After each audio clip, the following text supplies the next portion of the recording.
주기도문으로 3월 6일 새벽기도 하나님께 올려드리겠습니다. 하늘에 계신 우리 아버지, 아버지의 이름을 거룩하게 하시며 아버지의 나라가 오게 하시며 아버지의 뜻이 하늘에서와 같이 땅에서도 이루어지게 하소서.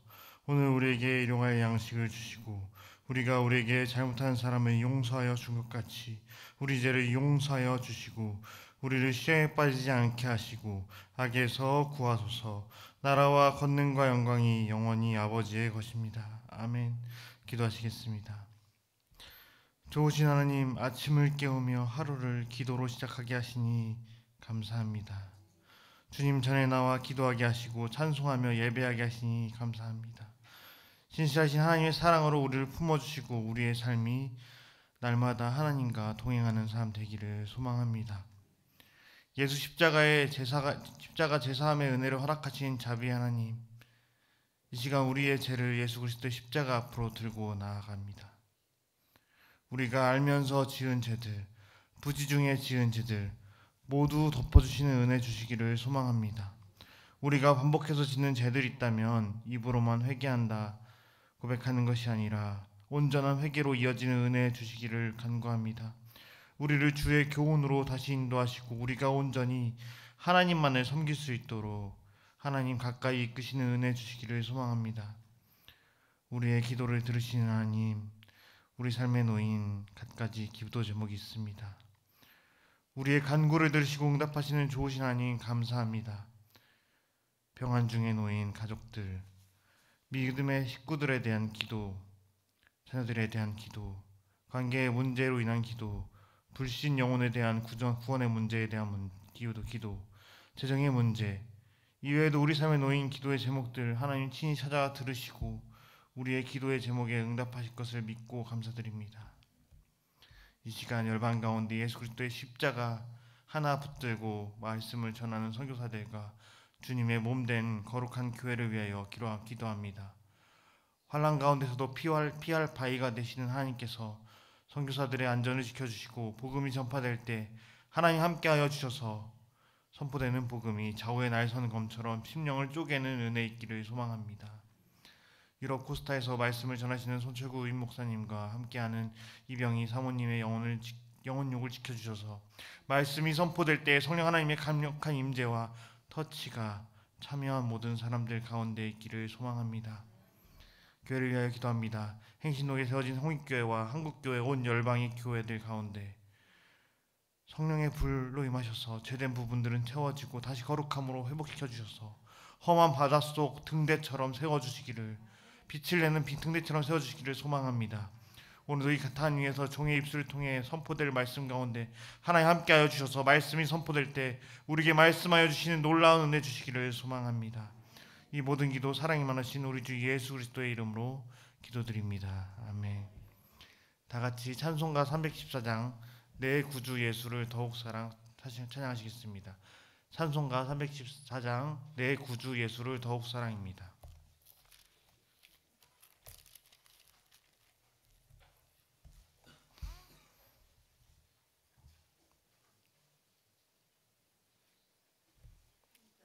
(314장입니다)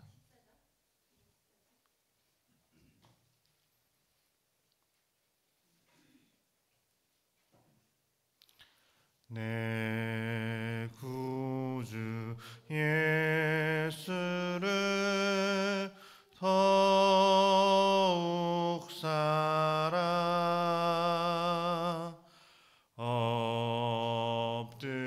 엎드려 비는 말 들으소서. 내 진정 소원이 내 구주 예수를 더욱 사랑, 더욱 사랑. 이전에 세상 나 기뻤어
하는 말 이것일세. 다만 내비는 말 내 구주 예수를 더욱 사랑 더욱 사랑.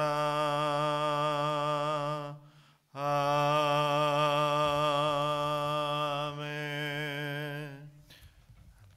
오늘 우리에게 주신 하나님의 말씀은 누가복음 9장 28절부터 36절까지의 말씀입니다.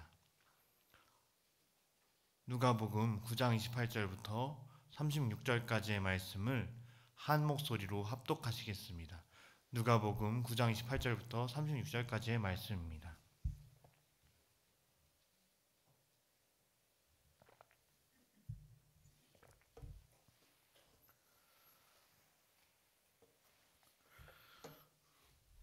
함께 읽겠습니다.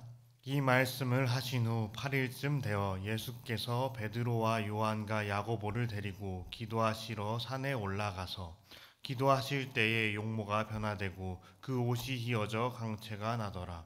문득 두 사람이 예수와 함께 말하니 이는 모세와 엘리야라. 영광 중에 나타나서 장차 예수께서 예루살렘에서 별세하실 것을 말할세. 베드로와 및 함께 있는 자들이 깊이 졸다가 온전히 깨어나 예수의 영광과 및 함께 선 두 사람을 보더니 두 사람이 떠날 때에 베드로가 예수께 여짜오되 주여 우리가 여기 있는 것이 좋사오니 우리가 초막셋을 짓되 하나는 주를 위하여 하나는 모세를 위하여 하나는 엘리야를 위하여 하사이다 하되 자기가 하는 말을 자기도 알지 못하더라. 이 말 할 즈음에 구름이 와서 그들을 덮는지라. 구름 속으로 들어갈 때에 그들이 무서워하더니 구름 속에서 소리가 나서 이르되 이는 나의 아들 곧 택함을 받은 자니 너희는 그의 말을 들으라 하고 소리가 그침에 오직 예수만 보이더라. 제자들이 잠잠하여 그 본 것을 무엇이든지 그때에는 아무에게도 이르지 아니하더라. 아멘. 오늘 말씀 가운데 성령 하나님께서 찾아오셔서 함께 하시고 말씀하여 주시는 은혜 주시기를 허락하시기를 소망합니다. 그리고 친밀히 우리의 기도를 들어주시기를 또 소원합니다. 오늘 말씀의 공간적 배경은 어디일까요? 산입니다. 예수님께서는 기도하러 세 제자를 데리고 산에 오르십니다. 말씀을 들어가기에 앞서 질문 하나 해도 괜찮을까요? 혹시 산에 대해서 어떻게 생각하십니까? 산 좋아하시는 분들 계시지요? 근데 제게는 산이란 바라보면 언제나 거기 그렇게 있는 굳은 장소이지 따로 찾아가서 올라가고 싶은 곳이라는 생각은 안 듭니다. 그런데 등산을 좋아하시는 분들이 계세요. 정상이라는 목표 아니면 혹은 어디 포인트까지 목적으로 해서 등산을 하시는 분들이 있어요. 때로는 순탄한 길을, 때로는 험난한 비탈길을 걷는다는 점에서 등산과 인생은 비슷합니다. 목적을 향하여 간다는 점에서도 그렇습니다. 사람들은 각자의 인생에서 무언가를 향해 올라가고 있습니다. 어떤 이는 성공의 산을 오르고 어떤 이는 명예의 산을 오릅니다. 하지만 우리 믿는 주님의 제자들이 올라야 될 산은 어디일까요? 예수님과 함께하는 영적인 산입니다. 오늘 본문에서 예수님은 세 제자와 함께 변화산으로 올라가십니다. 그리고 그곳에서 놀라운 영광을 경험하게 하십니다. 오늘 말씀 변화산에 대한 말씀을 통해 우리의 신앙이 어디를 향해야 하는지 살펴보기 원하는데요. 오늘 말씀 28절과 29절의 말씀을 다시 한 목소리로 읽겠습니다. 이 말씀을 하신 후 8일쯤 되어 예수께서 베드로와 요한과 야고보를 데리고 기도하시러 산에 올라가사 기도하실 때에 용모가 변화되고 그 옷이 휘어져 강체가 나더라. 아멘. 예수님께서 언제 변하셨습니까? 기도하실 때. 기도하실 때 변화가 일어났다고 오늘 말씀은 전합니다. 변화는 산 아래에서가 아니라 산 위에서, 기도의 자리에서 일어납니다. 신앙생활을 오래 했다고 해서 자동으로 변화되는 것이 아닙니다. 기도하는 사람이 변합니다. 그런데 기도는 무엇일까요? 기도는 단순히 우리의 문제를 하나님께 말씀드리고 해결해달라고 요청하는 것에서만 끝나면 안 됩니다. 기도는 하나님과 대화이며 깊은 교제의 순간입니다. 예수님께서 기도하실 때 변화하셨듯이 우리도 기도할 때 하나님을 더욱 깊이 경험하게 됩니다. 먼저 오늘 말씀을 통해 세 가지 신앙의 원리에 대해서 알아보기 원하는데요. 첫째 신앙의 원리는 기도의 습관을 회복하라입니다. 하루를 시작하며 기도로 하나님과 교제하는 습관을 가지십시오. 기도할 때 단순한 간구를 넘어 하나님과 깊은 교제를 나누십시오. 아무리 바빠도 기도의 자리를 사수하는 것이 참된 신앙입니다. 여러분은 지금 예수님과 함께 기도의 산에 오르고 계십니까? 약 140년 전 조선이란 낯선 땅에 처음으로 복음이 전해졌습니다. 그런데 동양의 다른 나라들과 달리 우리나라에는 특별히 하나님께 기도의 향이 더 태워졌는데요. 아마도 당시 정한수를 떠놓고 기도하던 조선의 문화 종교적인 그런 옛 것이 새벽 기도로 대체되고 특수한 상황 속에서 복음은 일제치하 그런 것들을 통해서 복음은 한반도에 널리 퍼져나갔고 한반도의 특수한 전서로 인해 코리안 스타일 기도 무엇이죠? 통성 기도가 더 발달했습니다. 주여 부르짖으며 기도하는 이 기도는 한국에서 시작된 기도입니다. 그래서 외국에 나가면 선교지에 나가면 미국 목사님 그래 코리안 스타일 기도를 하자고 주여 기도하시겠다고. 이 기도 덕분에 한국 교회는 놀라운 성장을 이뤘습니다. 그런데 이렇게 좋은 점이 많은데 한 가지 살짝 아쉬운 것은 이 기도 방식에는 나의 기도만 쏟아놓는 것이 가득하다는 겁니다. 기도는 아까 뭐라고 말씀드렸죠? 하나님과 영적 교제입니다. 기도는 영적으로 하나님의 음성을 구하며 나아가는 대화, 영적 소통의 수단입니다. 최근 메리지 코스가 교회 내에서 진행 중인데요. 저한테도 메리지 코스 들으라고 하도 많이 추천해 주셔가지고 메리지 코스는 부부 사이 소통법을 배우고 다시 부부관계를 하나님 안에서 올바르게 세우는 과정이라고 합니다. 저도 왜냐면 아직 메리지 코스를 하지 않았기 때문에 정확히 무엇인지 생각해보지 않아서 모르지만 부부 사이 소통법이라고 되어 있죠. 근데 이 소통은 들음에서 시작합니다. 상대방의 말, 언어적인 것과 비언어적인 의미 전달을 귀로만 듣고 끝나는 것이 아니라 상대의 눈을 바라보고 상대방의 감정과 뜻을 먼저 들어야 합니다. 우리가 하나님께 우리의 기도 제목만을 쏟아내듯이 많은 말로 기도하는 것도 하나님께서는 들으십니다. 그런 면에서는 그 기도가 좋습니다. 그런데 이런 기도도 좋지만 하나님의 뜻을 구하며 주님의 음성 듣기를 구하는 시간 역시 기도하는 내가 기도를 털어놓는 만큼 우리가 다다다 기도하는 만큼 구해야 합니다. 그래야 하나님께서 말씀하실 때 음성을 들을 수 있고 그리고 그렇게 음성을 듣기를 소망하는 우리가 되기를 주님의 이름으로 축복합니다. 둘째 신앙의 원리는 하나님과 깊은 교제를 나누라입니다. 본문 30절 31절 말씀을 제가 읽겠습니다. 문득 두 사람이 예수와 함께 말하니 이는 모세와 엘리야라. 영광 중에 나타나서 장차 예수께서 예루살렘에서 별세하실 것을 말할세. 이 산에서 특별한 만남이 있었습니다. 바로 예수님께서 모세와 엘리야를 만나십니다. 그리고 대화를 나누십니다. 왜 주님께서는 모세와 엘리야를 만나시고 대화를 나누셨을까요? 모세는 율법을 대표하는 인물이고 엘리야는 선지자를 대표하는 인물입니다. 이 둘이 예수님과 함께 있다는 것은 구약의 율법, 선지서의 완성이 바로 예수님께 있음을 의미합니다. 율법이 말하고 선지자들이 말하는 그분 메시아가 바로 예수님이라는 겁니다. 그런데 예수님께서 모세와 엘리야와 함께 말했다 30절 말씀을 전하는데요. 예수님께서는 모세, 엘리야와 율법과 선지서에 대한 단순한 정보 교환을 하신 것이 아닙니다. 그들과 깊이 대화하며 교제하셨습니다. 모세와 엘리야가 예수님과 함께 말한 것처럼 우리도 주님과 대화하는 삶을 살아야 합니다. 그러기 위해 우리는 먼저 한 가지를 점검해 봐야 됩니다.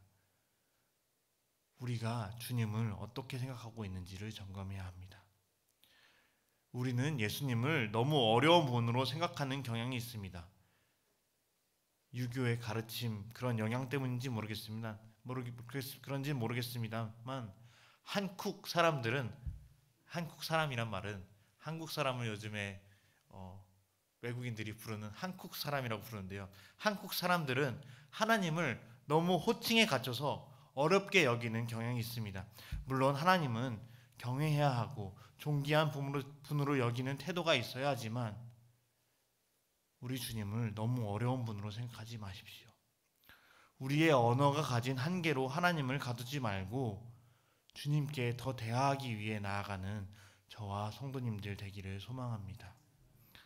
아까 기도를 통해 쏟아놓는 것만이 아니라 듣는 것도 있어야 한다고 말씀드렸고 주님과의 관계를 막는 호칭으로 인한 장벽을 걷어내야 한다고 방금 말씀드렸는데 그렇다면 이제 우리는 한 가지만 더 하면 됩니다. 하나님은 말씀이십니다. 그 말씀이 땅에 오신 분이 예수 그리스도시요. 말씀이 육신이 되어 우리 가운데 거하심에 우리가 그의 영광을 보니 아버지의 독생자의 영광이요 은혜와 진리가 충만하더라. 요한복음 1장 14절 말씀인데요. 친밀한 관계 속으로 들어가기 위해선 함께하는 시간이 있어야 합니다. 말씀이신 하나님과 함께하는 시간을 늘린다는 것은 바로 말씀을 읽고 가까이 하는 생활을 하는 것입니다. 다시 말해 말씀이신 예수님의 음성을 듣고 대화하는 친밀한 관계를 쌓기 위해선 기록된 말씀, 하나님의 말씀인 성경을 읽어야 합니다. 성경을 읽을 때 이런 분들이 있어요. 누가 누구를 낳고에 집중하시고 그것도 중요합니다. 그리고 무슨 지파가 어디 있고 지역이 중요하고 지식 쌓듯이 공부하시는 분들이 있어요. 그것도 물론 중요합니다. 그런데 성경을 읽을 때 단순한 지식 습득보단 하나님의 음성을 듣는 태도로 읽으십시오. 그리고 앞서 말했듯이 기도할 때 하나님께 말만 하지 말고 하나님의 음성을 듣는 훈련을 하십시오. 말씀을 읽으면 그리고 그 말씀이 쌓이면 우리가 기도할 때 우리가 낙심할 때 하나님께서 우리 안에 있는 그 쌓여있는 말씀을 통하여 생각나게 하시고 그렇게 말씀하여 주십니다. 신앙생활은 단순히 교회에 출석하는 것으로 끝나는 것이 아닙니다. 하나님의 말씀을 듣고 하나님의 말씀으로 기도하며 하나님의 말씀을 따라 사는 삶, 이러한 삶이 바로 하나님과 깊이 교제하는 삶이고 참된 신앙생활의 한 모습입니다. 하나님과 깊은 교제를 날마다 누리는 저와 성도님들 되시기를 주님의 이름으로 소망합니다. 31절의 말씀에 보니 영광 중에 모세와 엘리야가 나타나서 예수님과 대화했는데 무슨 내용으로 대화했는지가 나옵니다. 장차 예수께서 예루살렘에서 별세하실 것을 말할세. 여기서 별세라고 번역된 헬라어는 엑소도스입니다. 엑소도스는 뭐죠?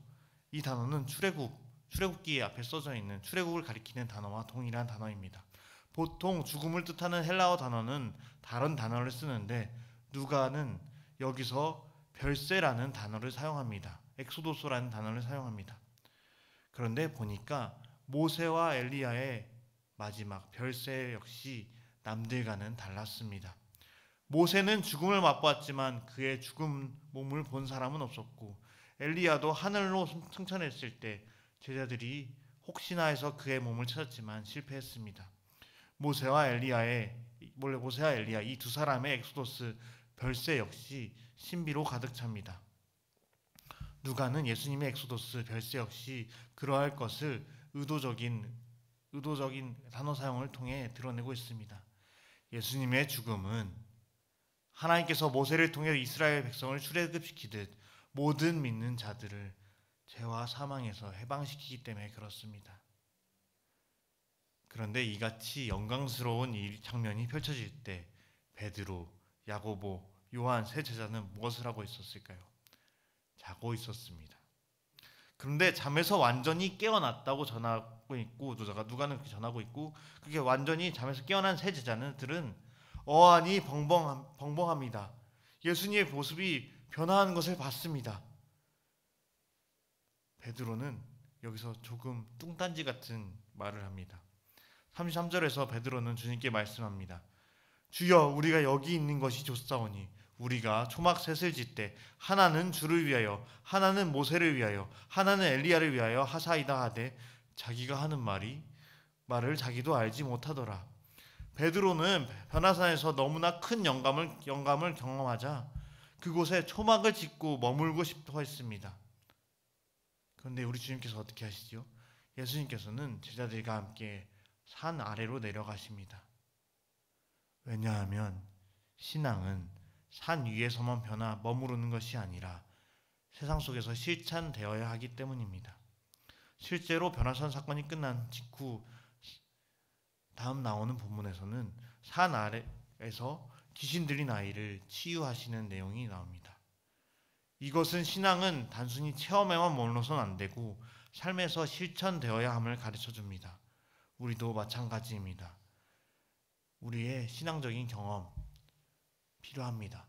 하지만 이 신앙이 우리의 세상 속에서의 삶에서 펼쳐질 때 신앙은 비로소 빛이 납니다. 세 번째 신앙의 원리가 여기 있습니다. 세 번째 신앙의 자세는 예배와 기도를 통해 하나님의 은혜를 경험하였다면 그 은혜를 삶의 자리에서 실천해야 한다는 겁니다. 예배에서 받은 은혜, 기도를 통해 받은 은혜를 가정, 직장, 사회 속에 실천하며 흘려보내야 합니다. 마태복음 5장 14절부터 16절 말씀을 통해 주님은 말씀하십니다. 너희는 세상의 빛이라. 산 위에 있는 동네가 숨겨지지 못할 것이요 사람이 등불을 켜서 말 아래에 두지 아니하고 등경 위에 두나니 이러므로 집안 모든 사람에게 비치느니라. 이같이 너희 빛이 사람 앞에 비치게 하여 그들로 너희 착한 행실을 보고 하늘에 계신 너희 아버지께 영광을 돌리게 하라. 이 세상에 오신 주님은 제자인 우리를 세상의 빛으로 부르셨습니다. 아까 말씀드렸듯이 변화산에서 일어난 사건, 놀라운 주님의 영광을 나타내는 사건, 놀라운 사건이 산 위에서만 끝난다면 그것은 단순한 신비한 경험에 머무는 걸 그친다고 말씀드렸습니다. 그러나 주님은 산 위에서 내려오셨고 뭐 하셨다고요? 귀신 들린 아이를 고치셨다고요. 밝은 데서 빛은 밝은지를 잘 모릅니다. 워낙 다 밝은 데 있으면 요 등불 하나만 있어도 보이니까 빛이 밝은지 모릅니다. 그런데 어두운 데 있으면 이 빛의 힘은 더 강하게 드러납니다. 이렇듯 신앙은 단지 교회 안에서만 있으면 빛나는 것이 아니라 세상 속에서 증거되는 삶으로 나타날 때 더 밝게 빛나고 드러납니다. 베드로처럼 변화산에서 놀라운 신앙적 경험을 했다고 해서 신앙은 산 위에서 체험에서 끝나는 것이 아니라 산 아래의 삶으로 연결되고 실현될 때 의미가 있습니다. 현실의 터에 있지만 주님의 몸된 교회로서 우리는 현실에 뿌리 박은 채 세상의 빛으로 부르신 주님의 부르심에 따라 세상을 밝혀나가는 사역을 감당해야 합니다. 세상 속에서 하나님께서 맡기신 사역을 잘 감당해내는 저와 성도님들 되시기를 소망합니다. 말씀을 정리합니다. 오늘 우리는 변화산 사건을 통해 세 가지 신앙의 원리를 살펴보았습니다. 첫째, 기도의 자리로 올라가라. 둘째, 하나님과 깊은 교제를 나누라. 셋째, 산 아래로 내려와 신앙을 실천하라. 변화산의 영광은 주님과 함께하는 기도를 통해 시작됩니다. 그러나 신앙은 체험에만 머무는 것이 아니라 세상 속에서 실천될 때 진정한 변화를 가져옵니다. 사랑하는 성도 여러분, 오늘도 예수님과 함께 기도의 산을 오르십시오. 하나님과 깊은 교제를 나누고 그 은혜를 삶으로 실천하십시오. 그러할 때 우리의 신앙은 더욱 깊어지고 하나님께서 영광 받으실 것입니다. 기도하시겠습니다. 우리의 기도를 들으시는 좋으신 하나님, 오늘 말씀을 통해 기도하는 삶, 주님과 교제하는 삶에 대해 말씀하여 주시니 감사합니다. 하나님의 영광을 위해 살겠습니다. 그러길 소망합니다. 주님과 더 깊이 교제하는 기도의 습관을 갖게 하시고 신앙의 감격, 회심하여 구원받은 자의 감격을 삶에서 실천하는 성도가 되기를 소망합니다. 변화산에서의 영광을 산 위에서만 간직하는 것이 아니라 세상 속에서도 산 아래에서도 빛과 소금의 역할을 감당하는 거룩한 하나님 나라의 성도로 주님 세워주시기를 소망합니다. 우리의 기도를 들으시는 하나님 감사합니다. 이 모든 기도 우리 주 예수 그리스도의 이름으로 기도드렸습니다. 아멘. 오늘 말씀 붙잡고 우리 삶에 놓여있는 기도의 제목들, 선교지를 위한 기도, 교회에 대한 기도, 이 나라를 위한 기도 제목들로 기도하시겠습니다.